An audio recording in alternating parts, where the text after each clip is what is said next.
पाकिस्तान एक गरीब मुल्क है जिसमें करोड़ों लोग फाके काट रहे हैं और 70 से 80% अफराद ऐसे हैं जिन्हें 2 से 3 वक्त की रोटी भी मैसर नहीं है। इसके बरक्स मुल्क के रियल एस्टेट के सेक्टर में 500 अरब रुपए की चोरी में मुलव्वस, तंबाकू इंडस्ट्री में 240 अरब रुपए, ऑटोमोबाइल और टायर में 50 अरब रुपए, चाय की इंपोर्ट में 45 अरब, फार्मास्यूटिकल में 65 अरब की टैक्स चोरी हो रही है।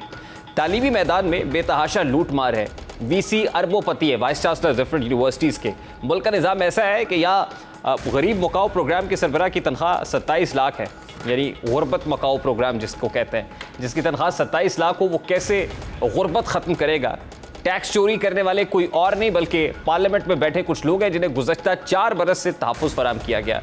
ये अल्फाज मेरे नहीं बल्कि मेरे मुल्क के वज़ीर दिफ़ा और हुक्मरान जमात से ताल्लुक़ रखने वाले सीनियर सियासतदान ख्वाजा आसिफ के हैं, जो आज उन्होंने कौमी असम्बली के बजट के दौरान दोहराए। ख्वाजा आसिफ क्या कह रहे थे, ज़रा उसकी एक झलक आपके सामने रखता है।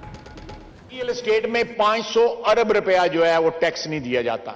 उसके बाद टोबैको है, 240 अरब रुपया चोरी हो रहा है। 2 कंपनीज जो दोनों फॉरेन कंपनीज हैं वो 99% टैक्स पे कर रही हैं और बाकी तमाम कंपनियां जो 40% हैं वो 1% टैक्स पे कर रही हैं और वो लोग हमारी पार्लियामेंट में पहुंच चुके हुए हैं। ऑटोमोबाइल और टायर्स में 50 बिलियन का जो है ना वो टैक्स चोरी, 50 अरब रुपए। ऑटो लुब्रिकेंट्स जो है 56 अरब रुपए की चोरी है। फार्मास्यूटिकल में 65 अरब रुपए की चोरी है। चाय की इंपोर्ट में 45 अरब रुपए की चोरी है। स्टील के सेक्टर में 30 अरब रुपए की चोरी है। सर रिटेल सेक्टर जो है हमारा 2880 अरब रुपए की चोरी है। इसमें यान में 222 अरब रुपए की चोरी है। कहते हैं कि गिनता जा और शर्माता जा। जिस मुल्क में जो है हजारों अरबों रुपए की चोरी हो रही हो रेवेन्यू के अंदर, वो कहां से हम बजट पेश करेंगे? मेरा ख्याल है मोहतरम इसहाक डार साहब ने बड़ी बहादुरी का काम किया है कि उन्होंने इसमें रिलीफ जो है आवाम को दी है।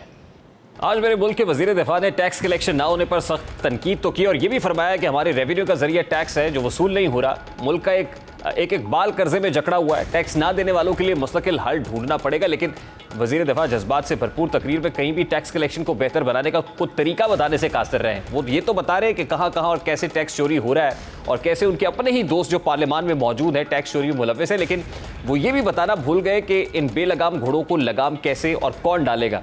वो अपनी तकरीर की रवानी में हर वो चीज़ बता गए जो हकीकत पर मुश्तमिल है, लेकिन वो इन तमाम तर खराबियों के जिम्मेदारों के खिलाफ मजबूत निज़ाम बनाने का मुतालबा करना भी भूल गए हैं। हुकूमत ये तो बताती है कि अरबों रुपए का जो एक टैक्स एमनेस्टी है वो दी जाती है, टैक्स चोरी होती है, लेकिन वो निज़ाम क्या होगा जिसके ज़रिए टैक्स चोरों के खिलाफ शिकंजा सख्त होगा, वो निज़ाम बताने से और उन पर शिकंजा कसने से कासिर दिखाई दे रहे हैं। जब तक ये हिचकिचाहट का मुजाहरा किया जाता रहेगा, मुल्क के ये मसाइल ही रहेंगे बल्कि मज़ीद बढ़ते चले